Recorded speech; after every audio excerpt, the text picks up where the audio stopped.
침례자 요한이라는 사람이 있었습니다. 이분은 이스라엘 백성들에게 굉장히 추앙받는 이 선지자였어요. 근데 이분이 침례자 요한이라는 사람이 뭐하러 이 세상에 태어났느냐면 예수님이 나중에 태어나실 것을 예언을 하고 준비를 하기 위해서 예수님 앞에 태어나신 분입니다. 그런데 이분이 예수님에 대해서 증거를 하는 일을 마치고 감옥에 갇혔어요. 그 때가 되니까 예수님이 이제 등장을 하시는 겁니다. 침례자 요한이 준비를 해놓은 그것을 바탕으로 해서 예수님이 이제 딱 사역을 시작을 하시면서 하신 말씀이 지금 15절에 있는 말씀입니다. 뭐라고요? 이르시되 때가 찼고 하나님 나라가 가까이 왔으니 회개하고 복음을 믿으라. 자, 때가 찼고 이 말씀이 먼저 나오죠. 때가 됐다 이 말이에요. 때가 됐으니까 너희들이 무엇인가를 시작해야 된다 이런 말이죠.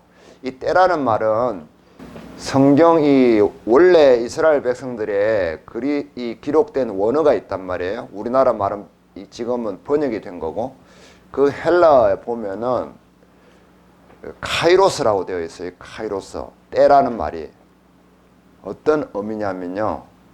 우리가 일상적으로 얘기하는 그냥 1시, 2시, 3시, 4시, 5시, 6시 이런 시간을 물리적인 시간이라고 합니다. 그냥. 자, 이 그리스 신화에 나오는 두 시간을 관장하는 두 신들입니다. 이 사람이 크로노스의 시간을 관장하는 신이고요. 이 뭘 들고 있죠? 이게 손에? 모래시계를 들고 있습니다.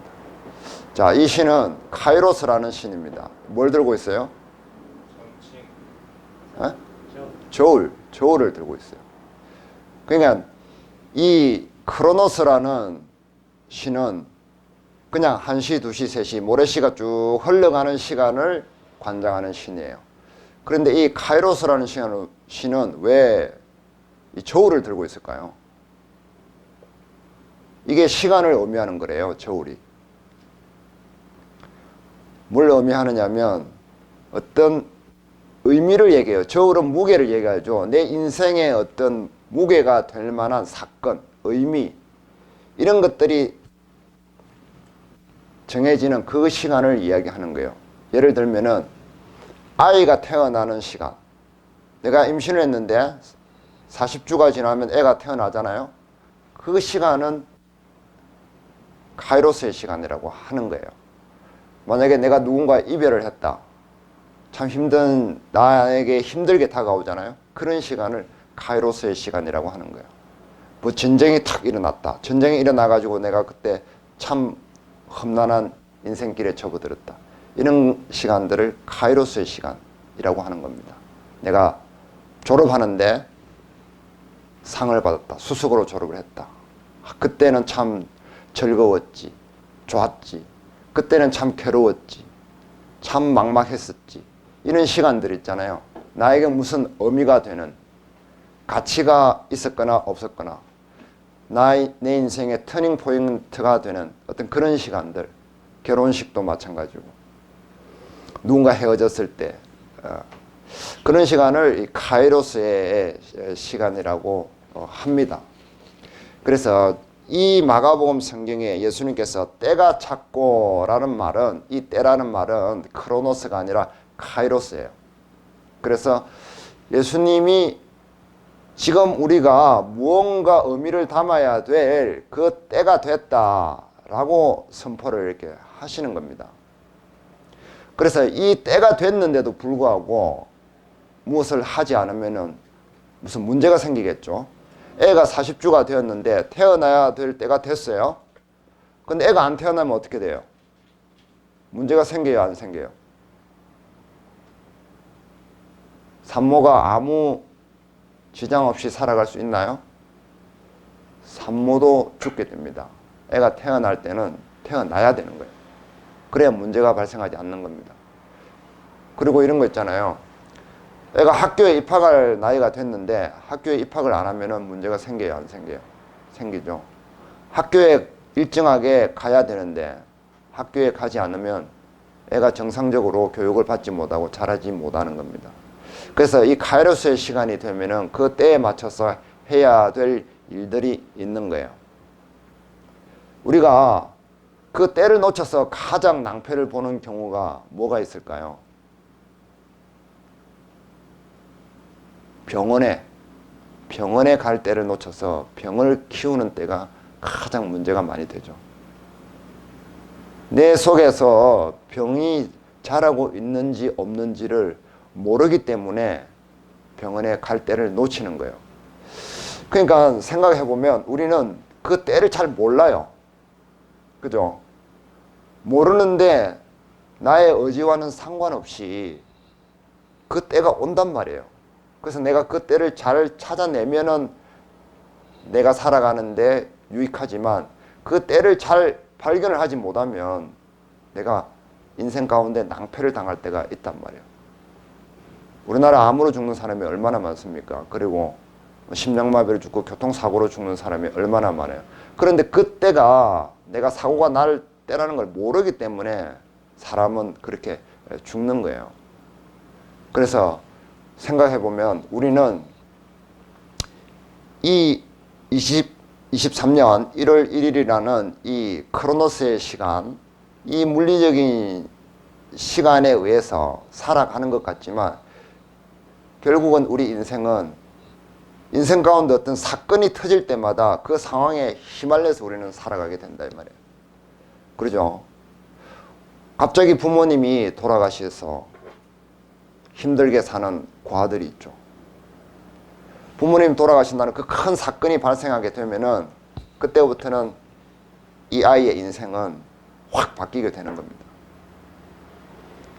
갑자기 어떤 사고가 난다든지, 어떨 때는 어떤 사람을 잘 못 만나서 인생이 꼬이는 때가 있고요.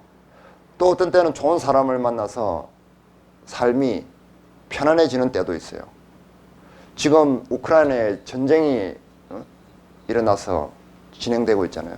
이 전쟁이 일어나고 자연재해가 터지고 이렇게 갑자기 큰 일이 생겨서 인생이 험난해지기도 한단 말이에요. 그러니까 이런 사건에 휘말릴 때마다 내 인생 가운데도 그런 일들이 있죠. 그런 사건이 생길 때마다 나는 그 상황에 휘말려서 내 인생은 이리 갔다 저리 갔다 이리 갔다 저리 갔다 하잖아요. 그래서 그것을 뭐라고 표현해요? 갈지자로 간다고 하잖아요. 우리 인생이 왔다리 갔다리 이리 갔다 저리 갔다 이쪽인가 가보면은 여기서 꼬이고 또 어느 쪽으로 가면은 여기서 꼬이고 왔다리 갔다리 계속 하는 거예요. 그래서 결국은 뭐냐면 내 인생의 길은 내가 마음먹은 대로 가는 것이 아니라 어때요? 어떤 상황에 의해서 끌려간다 이 말이에요. 내 마음대로 안 된다 이 말이에요. 그것이 하나님이 우리에게 일러주는 말씀인 거예요. 그래서 하나님이 말씀을 배워서 하나님이 일러주는 대로 가면은 그런 낭패를 당하지 않고 갈 수 있다라는 이야기를 하는 거죠. 다 같이 읽어보겠습니다. 시작. 사람이 마음으로 자기 길을 계획할지라도 그의 걸음을 인도하시는 이는 여호와시니라. 사람이 아무리 자기가 계획을 치밀하게 잡는다고 해도 이런 사건들이 생기거나 조건들이 달라지면은 내 마음대로 안 된단 말이에요. 꼬인단 말이에요. 어떤 때는 남편 때문에, 어떤 때는 아내 때문에, 어떤 때는 애들 때문에, 어떤 때는 돈 때문에, 어떤 때는 회사 때문에, 어떤 때는 뭐 이런 경제적인 정치인들 때문에 여러 가지 상황 때문에 꼬인단 말이에요. 그래서 사람이 어떤 일을 계획은 할 수는 있지만 결국에는 그 인생 가운데 모든 것을 책임지는 일은 하나님이 하신단 말이에요. 인생 가운데 그러한 계획들을 하나님이 베푸신다는 것을 이 잠언을 쓴 사람은 평생 살아보고 나서 그렇게 깨달은 겁니다. 그래서 우리는 우리 인생의 시계를 잘 몰라요. 그래서 방법은 뭐냐면 하나님의 시계를 잘 알면은 되는 겁니다.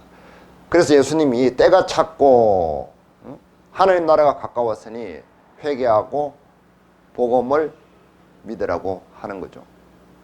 그러니까 하나님 나라 안에 들어가면은 안전하다라고 이야기를 하는 거예요. 그게 무슨 의미인지 우리는 알아야 되겠죠. 지금 1월 1일이 됐잖아요.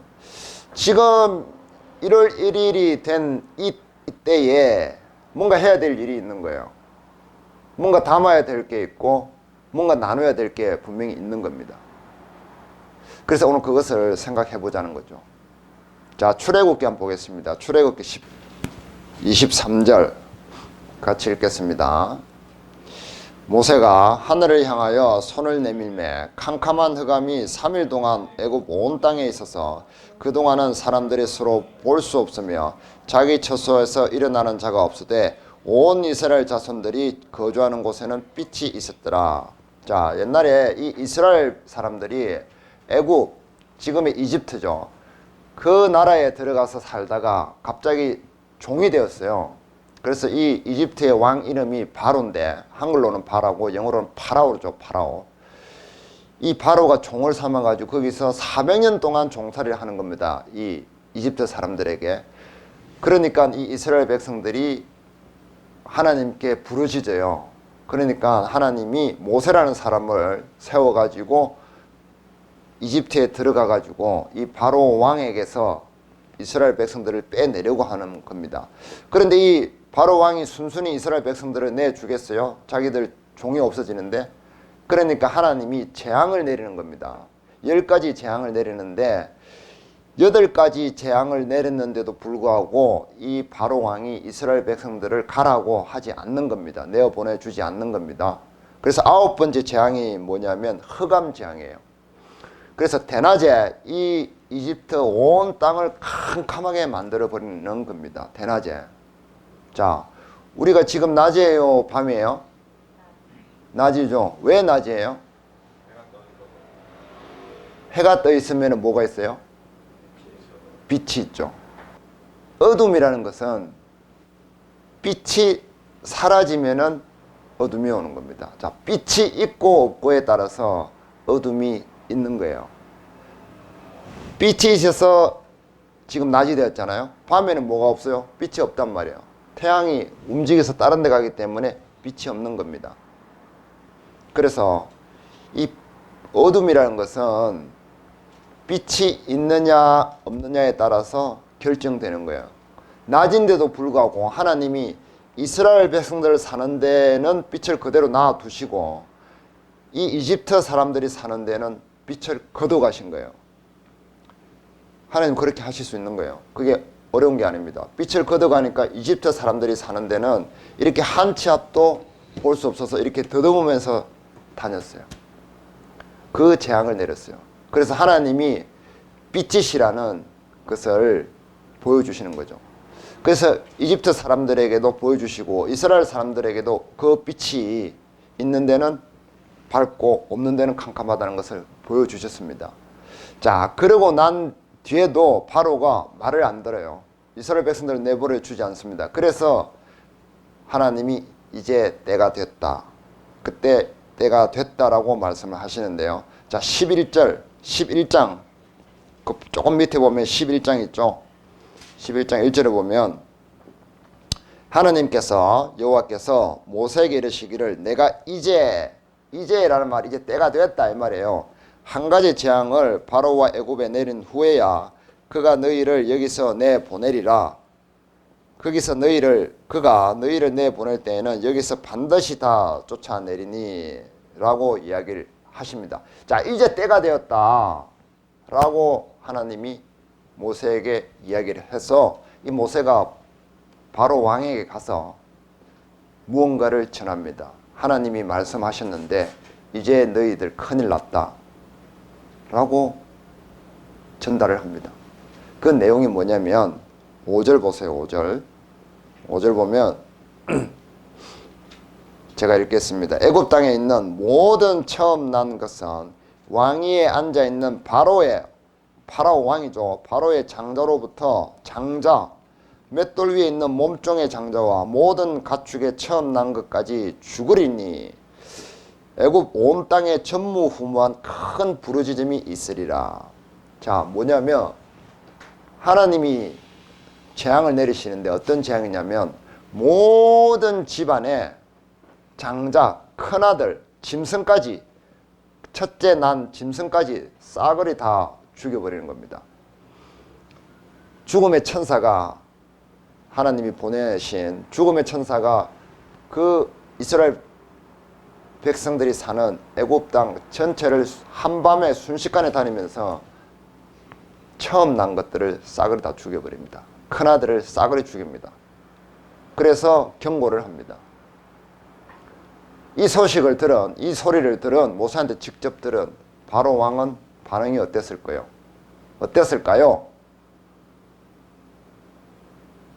한 번만 살려주세요 라고 빌었을까요? 아니면은 아무것도 안 했을까요? 아무것도 안 했습니다. 뭔가 때가 됐는데 아무것도 안 하면 문제가 생긴다고 했죠. 병원 갈 때가 됐는데 병원에 가지 않으면 병이 커져서 목숨을 위협하게 되는 겁니다. 자, 이 바로 왕은 말을 안 들었습니다. 그래서 모두 죽임을 당했습니다. 12장 보세요. 조금 넘기면 다음 장에 12장이죠. 12장 29절 30절. 밤중에 여호와께서 애굽 땅에서 모든 처음 난 것 곧 왕위에 앉은 바로의 장자로부터 옥에 갇힌 사람의 장자까지와 가축에 처음 난 것을 다 치심에 그 밤에 바로와 그 모든 신하와 모든 애굽 사람이 일어나고 애굽에 큰 부르짖음이 있었으니 이는 그 나라에 죽음을 당하지 아니한 집이 하나도 없었음이더라. 다 죽었습니다. 왜 죽었어요? 한 가지, 두 가지, 세 가지, 네 가지, 다섯 가지, 여섯 가지, 일곱 가지, 여덟 가지, 아홉 가지 재앙이 내리는 가운데 이 이집트 백성들은 똑똑히 보았잖아요. 하나님이 재앙을 피할 길을 주는데 그 말을 듣지 않으면 재앙을 당할 수밖에 없다는 것을 보여주셨는데도 불구하고 끝까지 고집을 피우고 아무것도 하지 않은 겁니다. 그래서 결국은 자기 이 이집트 파라오 왕의 큰 아들도 죽었어요. 그러니까 집집마다 곡소리가 전국에 방성대곡, 대성통곡이 밤새 일어난 겁니다. 그제서야 이 바로 왕은 이집트 백성들을 내보내줍니다. 자, 이집트 백성들이 바로한테 독립운동이나 뭐 저항운동이나 아니면 독립전쟁을 하거나 하지 않았죠. 이집트 백성들은 한 것이 하나도 없어요. 하나님이 어떤 때가 되니까 하나님 스스로 그러한 상황과 조건들을 만들어서 자연스럽게 이스라엘 백성들이 거기서 나가도록 한 겁니다. 이것이 하나님의 방법이에요. 우리는 내가 스스로 뭔가 도전을 하고 투쟁을 하고 데모를 하고 이렇게 해서 무언가를 쟁취하려고 하죠. 막 싸우려고 덤비죠. 그런 것은 하나님의 방법이 아닌 겁니다. 그러면 사람은 문제만 더 만들어내죠. 이런 재앙을 당하자 이 바로 왕은 이스라엘 백성들에게 어서 나가십시오. 제발 나가십시오 라고 바짝 엎드립니다. 엎드리면서 자기들이 가지고 있는 재물까지 주어서 보석, 기금속 보석 막 줘서 내보내요. 그래서 이스라엘 백성들은 거기서부터 나오게 되고 원래 자기들이 살던 땅, 이스라엘 땅 있죠. 그것을 가나안 땅이라고 부릅니다. 왜냐하면 젖과 꿀이 흐르는 아주 풍요로운 땅이에요. 하나님은 그렇게 약속을 하셨기 때문에. 그래서 원래 자기들이 조상들이 살던 아브라함이 하나님께로부터 받았던 가나안 땅으로 출발을 하게 됩니다. 이 새 출발하게 되는 날, 이 날이 1월 14일이에요. 1월 14일. 이것이 이스라엘의 첫 명절입니다. 그래서 자기들이 개고생을 하던 이집트 땅에서 400년의 그 고생의 긴 시간을 끝내고 새로운 소망을 품고 새 출발하던 그 날을 1월 14일로 하나님이 정하셔서 평생 기념을 하라고 했습니다. 1월 14일. 이 날의 이름이 무엇이냐면 유월절이에요. 유월절. 그래서 이스라엘 백성들에게는 가장 중요한 날이 이 유월절인데요. 이 유월절을 가장 큰 명절로 삼으면서 자기들이 가나안 땅으로 가는 하나님 나라, 그것이 하나님 주신 나라거든요. 하나님 나라로 가는 그 소망, 희망을 품고 새 출발을 하던 그 날이 된 겁니다. 우리로 치자면 이 1월 1일인 겁니다. 그래서 1월 1일은 무엇이다? 새로운 소망이 출발하는 날이다 이 말이에요. 우리는 새해가 되면은 해가 떠오르면은 그 태양을 보면서 마음에 새로운 희망을 품죠. 그런데 아까 그 재앙을 당한 애굽 사람들에게는 그게 어떤 날이었어요? 희망의 날이 아니라, 소망의 날이 아니라 죽음의 날이었죠. 소망이 완전히 사라지는 날이었단 말이에요. 그래서 이 소망이 없는 날은 부서진 과자 부스러기 같은 그런 인생이 되고 만단 말이에요. 과자 부스러기. 제가 이야기 하나 해드릴까요? 전 거제도에서 살았잖아요. 저희가 어릴 때 거제도에는 조선소가 이렇게 탁 들어와가지고 70년대 말 80년대 초에 조선소가 들어와가지고 조선소가 굉장히 이제 활성화되던 그런 시대였어요. 저는 그때 초등학교 다니고 막 중학교 그럴 때, 그러니까 이 조선 기술이 그때는 발달을 안 했잖아요 우리나라. 그래서 기술자들은 다 외국에서 들어왔어요. 영국이나 노르웨이, 이 유럽의 네덜란드 이런 조선의 기술자들이 들어와서 대우조선, 그때 거제도에 대우조선이 있었잖아요. 그 기술을 전수하고 그 사람들이 이제 근무를 많이 했습니다. 그래서 그 오포 조선소잖아요. 조선소 있는 오포에 가면은 외국인 거주 아파트가 따로 있었어요. 그 사람들은 빨갛게 이렇게 3층 정도 이렇게 빌라로 돼가지고 한 100세대 정도 이렇게 살았거든요. 그러면은 우리는 그때 중학교 1학년, 2학년 그럴 때였단 말이에요. 그 친구가 어느 날 저보고 거기 외국인 아파트 가자고 하는 거예요. 그래서 왜? 이러니까 거기 가면은 따라와봐. 일단 좋은 거 있어. 그러던 거예요. 그래서 따라갔어요. 그 가가지고 계속 그 빌라 앞에서 왔다리 갔다리 왔다리 갔다리를 하는 겁니다. 그래서 야, 왜 왔다리 갔다리 하는지 좀 기다려봐봐. 이래. 왔다리 갔다리 왔다리 갔다리 한두 시간 하면서 그냥 이렇게 노닥노닥 하고 있으니까 어떤 집에 문이 탁 열리더니 들어오라는 거예요. 탁 들어가니까 그때까지만 해도 듣지도 보지도 못한 그런 샹들리에가 탁 있는 그런 거실, 이게 식탁이 쫙 있고 카페트가 쫙 깔려있는 그런 집에 탁 초대를 받아 들어가는 겁니다. 참 그 사람들은 신사적인 것 같아요. 그 원주민 애들이 있으면은 우리 같으면 그냥 뭐 있나 보다 하고 뭐 저리 가라 경비 보고 시켜서 쫓아내든지 이럴 건데 들어오라고 이렇게 하는 거예요. 그래가지고 탁 들어가니까 그 오븐에서, 오븐 처음 봤잖아요 우리 오븐에서 탁 과자를 꺼내가지고 과자를 탁 주는 거예요. 그리고 커피를 한 잔 탁 주는 거예요. 그래서 그 꼬맹이가 있더라고요. 국민학교 그 당시 국민학교였잖아요. 초등학교 한 1, 2학년 되는 애가 있어요. 걔랑 같이 먹으라고 하더라고. 그래서 걔 집에 방에 이렇게 2층으로 탁 올라가니까 완전 뭐 침대가 있고 막 그 학생 그 애 전용 뭐 옷장도 있고 막 얼마나 이렇게 장난감도 있고 좋아요. 그래서 그 과자를 이렇게 먹는데 이상한 게 너무 섭섭한 게 뭐냐면 근데 과자를 2개인가 3개 딸랑 그거밖에 안 주는 거예요. 너무 그게 맛있는 겁니다. 그러면서 제가 그걸 먹으면서 이게 신세계에 빠진 거죠.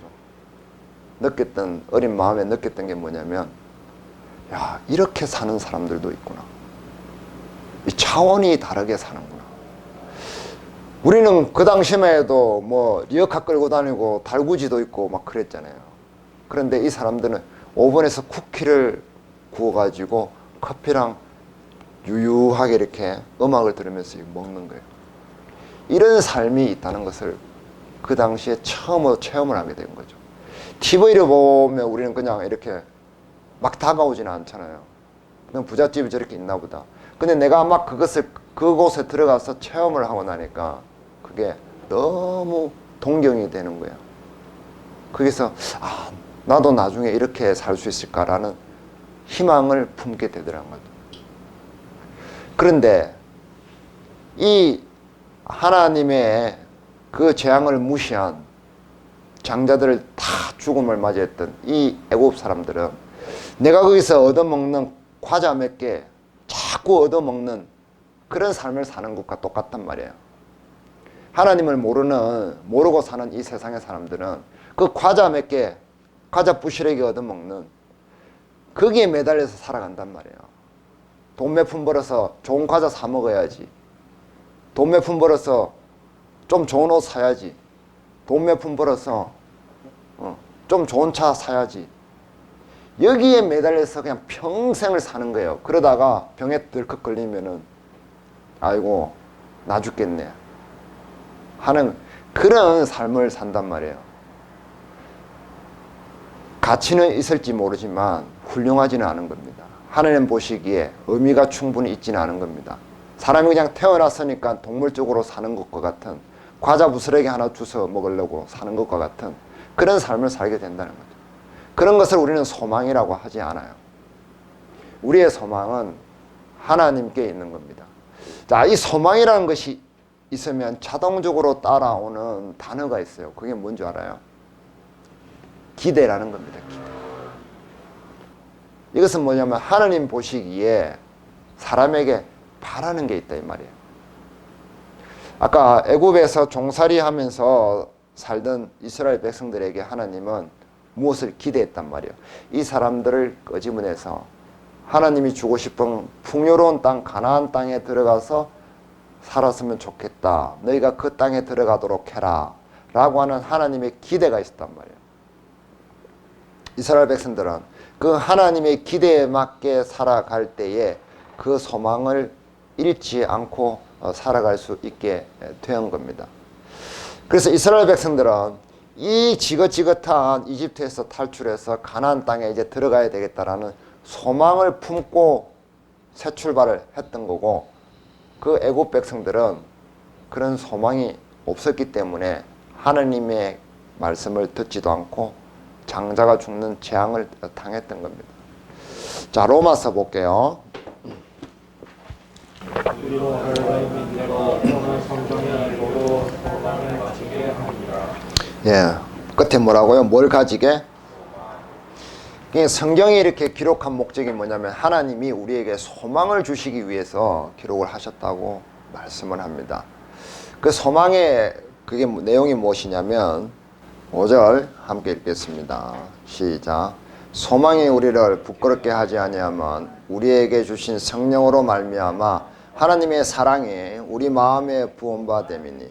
자, 하나님의 사랑이 우리 마음에 부음받았대요. 소망이 우리를 부끄럽게 하지 아니하면, 소망이 부끄러워할 수 있어요? 이 말은 무엇이냐면 소망이 희미해진다 이 말이에요. 희미해지지 않고 계속해서 내가 소망을 딱 붙들고 희망을 가지고 힘차게 살아가는 것을 얘기하죠. 소망이 부끄러워진다는 것은 소망을 품고 살다가 에이 뭐 잘 안 되네 하고 포기를 해버리는 상태를 소망이 부끄럽다 이 말이에요. 그런데 하나님의 사랑이 우리 마음에 들어오면 이 소망이 단단해진다고 하는 거예요. 하나님의 사랑이 우리 마음에 들어왔다는 것은 하나님의 은혜를 이야기합니다. 은혜. 그러니까 하나님의 은혜가 무엇인지를 발견하는 사람과 발견하지 못하는 사람의 차이가 이 소망이 있느냐 없느냐의 차이로 되는 거예요. 그래서 중요한 것은 우리가 하나님의 은혜를 발견하는 것이다. 아까 장자가 죽지 않았던 것도 하나님의 은혜였어요. 자, 하나님이 그 장자들을 죽일 때 이스라엘 백성들에게 뭔가 하라고 지시를 했어요, 사실은. 그래서 죽지 않은 겁니다. 뭘 지시를 했냐면 양을 다 죽여가지고, 짐승을 죽여가지고, 양이라는 짐승을 죽여가지고 그 짐승의 피를 대문에다가 이렇게 바르라고 했어요. 그래서 그 대문을 바르면은 죽지 않는다고 했거든요, 그 집은. 그래서 이스라엘 백성들은 그것을 따라서 했습니다. 그런데 이 이집트 사람들은 따라하지 않은 거예요. 그래서 죽은 겁니다. 자, 그런데 만약에 이집트 사람들도 따라서 그 양의 피를 자기 집에 발랐거나 아니면은 양의 피를 발라놓은 이스라엘 사람들 집에 쏙 들어갔다. 그러면은 죽었을까요? 안 죽었을까요? 안 죽은 거예요. 그러니까 그 차이가 만들어낸 거예요. 그런데 봐봐요. 똑같이 하나님의 죽음의 사자가 탁 가는데 그 피를 발라놓은 집은 안 죽고 안 발라놓은 집은 죽고, 그거는 뭐냐면 하나님의 은혜를 받아들이느냐 받아들이지 않느냐 그것을 보시는 거예요. 하나님은 은혜를 주시는 거예요. 은혜라는 것은 무엇이냐면 값 없이 아무것도 대가를 바라지 않고 주시는 것을 너무나 큰 것을 은혜라고 하는 겁니다. 자, 태양 보세요. 오늘 낮이니까 1월 1일 해돋이 뭐 축제를 많이 했는데, 자, 해가 떠 있잖아요. 제가 햇빛을 봤잖아요. 자, 제가 해를 사서 저기 하늘에다가 달아놨어요. 해를 누가 사가지고 저 하늘에 달아놓은 사람 있어요? 아무도 없죠. 그런데 당연히 그 햇빛을 내가 당연한 것처럼 누리죠. 이것을 은혜라고 하는 거예요. 우리 고속도로를 달려왔어요. 아니면 다리를 건너왔어요. 자, 자기가 고속도로 건설해 놓은 사람 있어요? 아니면 내가 고속도로를 만들 만큼 나라에 세금을 많이 냈다라고 하는 사람 몇이나 있을까요? 없단 말이에요. 그러니까 국가가 나에게 은혜를 베풀어 주는 거예요. 그 은혜라는 걸 알아야 돼요. 부모님이 나에게 항상 어릴 때 뭔가를 자꾸 해주잖아요. 밥도 지어주고 옷도 살피고 좋은 것 해먹이려고 하고 돈도 주고 하잖아요. 부모님이 그렇게 꼭 해야 될 의무가 있어요? 헌법으로 그것을 정해놓기는 했죠. 그런데 그 헌법에 정한 만큼만 하면은 사실은 문제가 없는 겁니다. 그런데 부모는 자식이 생기는 순간 자기의 전부가 되어버리잖아요. 그런 것을 은혜라고 하는 겁니다.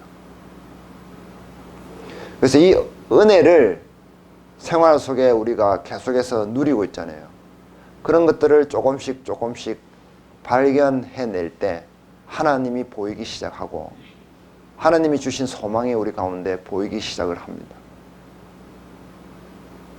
우리는 많은 은혜 가운데 사실은 누리고 있어요. 누군가 나에게 좋은 말을 해줄 필요 없잖아요. 그런데 어떤 사람은 나에게 계속해서 친절한 말을 해주는 겁니다. 친절을 베풀어 주는 겁니다. 그런데 우리는 그런 것들은 많이 생각을 못하고 나에게 못되게 하고 나에게 불친절하게 하는 사람을 더 많이 생각을 하죠. 그게 마음에 계속 남고 집에 가서 막 이불킥을 하고 막 열받고 그러죠. 한마디 해주고 왔어야 되는데 막 그렇게 얘기하잖아요. 그런 것들이 마음에 쌓이면 우울증이 오는 거예요. 마음에 병이 드는 겁니다. 그런 상태로 살아가면 소망을 잃어버리게 되는 거예요. 소망을 발견을 하지 못하는 겁니다.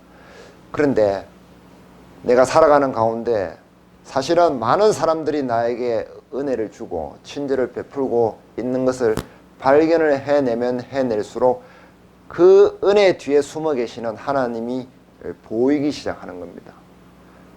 그 하나님을 발견할 때 이 은혜는 더 커지고 더 가치 있어지고 의미 있어지고 점점 깊어지고 확장이 되는 겁니다.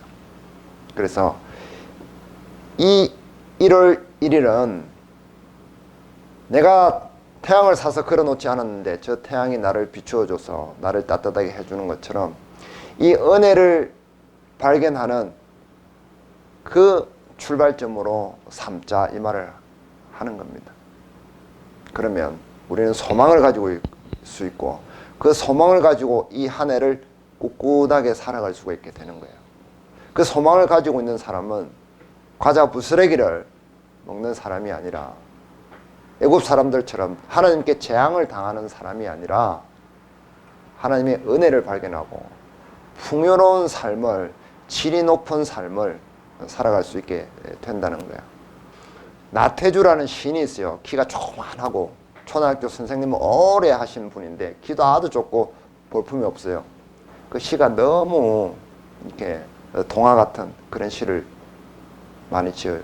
이분이 그 얼마 전에 유퀴즈라는 그 프로에 나왔는데 자기 묘비에 죽고 난 뒤에 묘비에 뭐가 새겨졌냐 지면 좋겠냐고 질문하니까 이렇게 얘기했어요. 딱 한마디로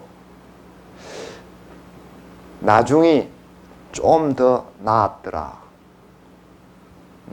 그것을 기록하고 싶다는 거예요. 처음보다 나중이 좀 더 나았더라.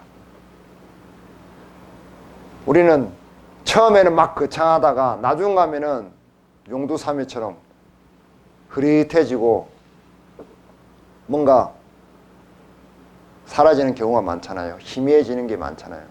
처음에는 하늘을 잡고 올라갈 듯이 하다가 나중에 되면은 기운 쭉 빠져가지고 에휴 포기할란다 막 그러는 게 많잖아요. 그것이 아니라 이 나태주 시인은 나중에 좀 더 나았더라. 하나님이 우리에게 바라시는 게 그런 거예요. 조금씩 조금씩 올라가는 겁니다. 조금씩 올라가면은 힘든 것도 견딜 수가 있어요. 그래서 우리가 하나님에 대한 이 가장 큰 소망을 가지고 있으면 우리가 생활 가운데 품었던 작은 소망들 있죠. 여러 가지 작은 소망들이 잘 되지 않을 때에도 힘을 잃지 않고 낙담하지 않고 살아갈 수 있게 되는 겁니다.